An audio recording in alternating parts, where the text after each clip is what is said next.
Hello, my beautiful people. Thanks for visiting Docentes DigitalesTV. In this video, we're going to do the feedback session for the previous episode. If this is your first time here, I recommend watching a video where we talked about how rock and roll changed America. Now let's test your knowledge. Let's begin. Did rock and roll begin in the 1980s? No, it began in the 1950s. Was Elvis Presley considered the king of rock and roll? Yes, he became an icon of the genre. Was rock and roll created from a mix of blues, gospel, jazz, and country? Yes, it was born from a blend of American musical styles. Did rock and roll promote strict social behavior and tradition? No, it broke the rules and represented rebellion and freedom. Did teenagers reject rock and roll in the 1950s?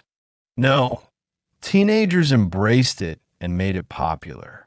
Did black and white musicians play together in the rock and roll era? Yes, rock and roll helped break down racial barriers. Did rock and roll have any influence on the civil rights movement?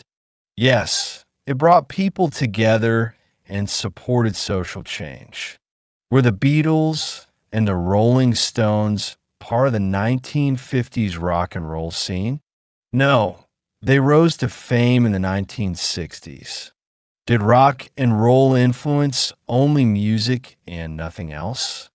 No, it also impacted fashion, art, film, and politics. Is rock and roll still respected and influential today?